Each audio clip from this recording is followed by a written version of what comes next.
Howdy Rockstars, communication tip for you today. Now I've taken the great Steve Collins' Plyometrics and I've twisted it brutally to serve my own purpose. Now Steve's rehab course is one of the best I've ever done. I hosted it here at my clinic. He's also done a lot of work with Plyometrics. He's written stuff for Physio Network, so please go and check it out in its original form.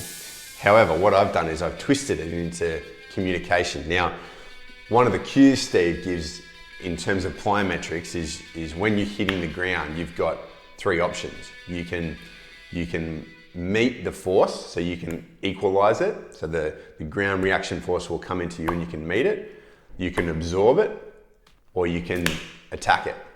Now I want to take that metaphor and move it into communication. When you've got someone who's presenting ideas or beliefs about themselves that disagree with what you would say in a clinical environment, you've got those options. You can attack it. Now, I think we all agree that that probably sounds like it's not going to work, right? So, no, that's wrong. You're an idiot. Don't think that. Or, no, your physio is an idiot or your doctor is an idiot. Don't do that. Probably not going to end well, right?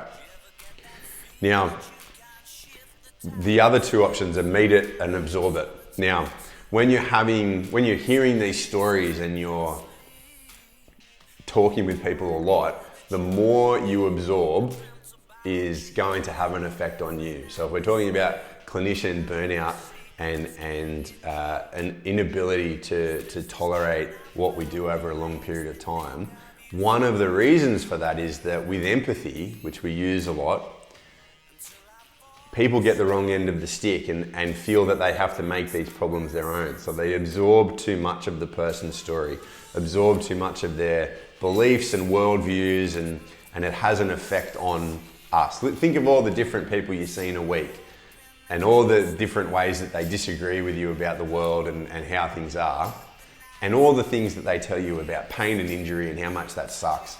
If we were to absorb all of that as our own, you can see why our emotional capacity gets used up pretty fast. So rather than attack it, not going to end well, rather than absorb it, which is a burden for you, what I want you to do is thinking about meeting it.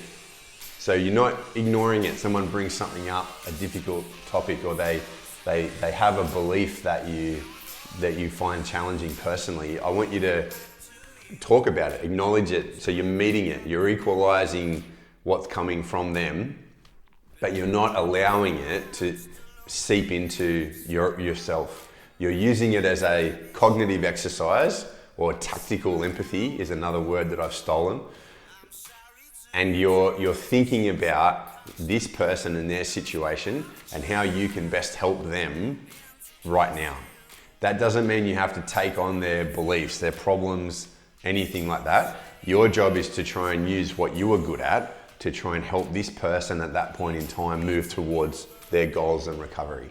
So when you're thinking about communication, what I want you to think of is Steve Collins and his plyometrics, and I want you to meet people. I want you to meet the forces, the energy, the ideas, beliefs, the topics of discussion, meet them and be with them for the length of the consult, and then let it go until the next time.